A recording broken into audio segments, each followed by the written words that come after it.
ಸಂವಿಧಾನದ ಮೂಲ ಆಶಯವನ್ನು ತಿಳ್ಕೊಳ್ಬೇಕು. ಎಲ್ಲ ಮಕ್ಕಳಲ್ಲಿ ಮತ್ತು ಎಲ್ಲ ಸದಸ್ಯರಲ್ಲಿ ಮತ್ತು ಊರಿನ ಎಲ್ಲ ನಾಗರಿಕರಲ್ಲಿ ಸಂವಿಧಾನದ ಒಂದು ಅರಿವು ಮೂಡಿಸ್ತಕ್ಕಂಥ ಕಾರ್ಯಕ್ರಮವನ್ನು ಈ ರಾಜ್ಯ ಸರ್ಕಾರ ಹಾಗೂ ಮಾನ್ಯ ಸಮಾಜ ಕಲ್ಯಾಣ ಇಲಾಖೆಯ ಸಚಿವರು ಈ ಒಂದು ಕಾರ್ಯಕ್ರಮಕ್ಕೆ ಚಾಲನೆಯನ್ನು ನೀಡಿರ್ತಾರೆ.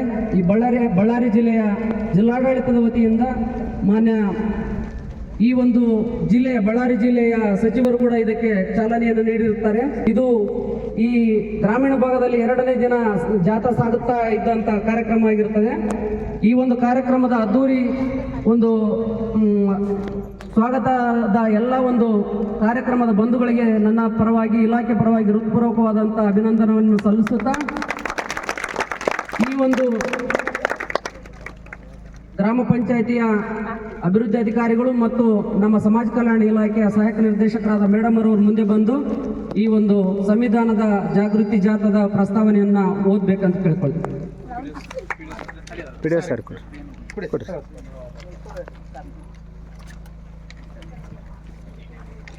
ಎಲ್ಲರಿಗೂ ನಮಸ್ಕಾರಗಳು. ನಮಗೆ ನಮ್ಮ ಗ್ರಾಮ ಪಂಚಾಯತಿಗೆ ಈ ಸಂವಿಧಾನ ಜಾಥಾ ಬಂದಿರೋದು ನಮ್ಮ ಒಂದು ಹೆಮ್ಮೆಯ ವಿಷಯ.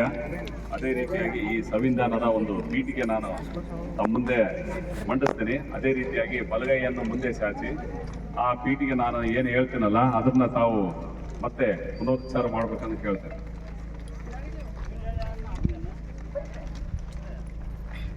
ಭಾರತ ಸಂವಿಧಾನ ಪ್ರಸ್ತಾವನೆ.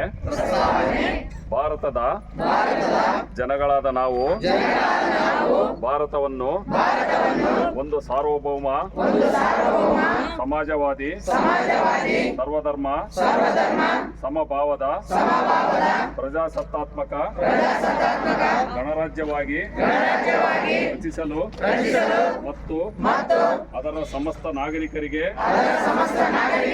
ಸಾಮಾಜಿಕ ಆರ್ಥಿಕ ಮತ್ತು ರಾಜಕೀಯ ನ್ಯಾಯ, ವಿಚಾರ, ಅಭಿವ್ಯಕ್ತಿ, ವಿಶ್ವಾಸ, ಧರ್ಮಶ್ರದ್ಧೆ ಮತ್ತು ಉಪಾಸನ ಸ್ವಾತಂತ್ರ್ಯ, ಸ್ಥಾನಮಾನ ಹಾಗೂ ಅವಕಾಶ ಸಮಾನತೆ ದೊರೆಯುವಂತೆ ಮಾಡಲು ಮತ್ತು ವ್ಯಕ್ತಿ ಗೌರವವನ್ನು, ರಾಷ್ಟ್ರದ ಏಕತೆಯನ್ನು ಹಾಗೂ ಅಖಂಡತೆಯನ್ನು ಸುನಿಶ್ಚಿತಗೊಳಿಸಿ ಅವರಲ್ಲಿ ಮಾತೃಭಾವನೆಯನ್ನು ವೃದ್ಧಿಗೊಳಿಸಲು ಶ್ರದ್ಧಾಪೂರ್ವಕ ಸಂಕಲ್ಪ ಮಾಡಿದವರಾಗಿ ನಮ್ಮ ಸಂವಿಧಾನದ ಸಭೆಯಲ್ಲಿ 1949ನೇ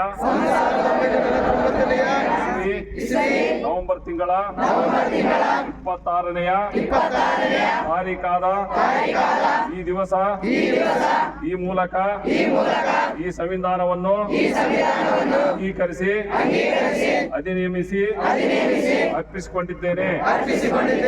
ಭಾರತ ಮಾತಾ ಕಿ, ಭಾರತ ಮಾತಾ ಕಿ. ಡಾಕ್ಟರ್ BR ಅಂಬೇಡ್ಕರ್ ಅವರಿಗೆ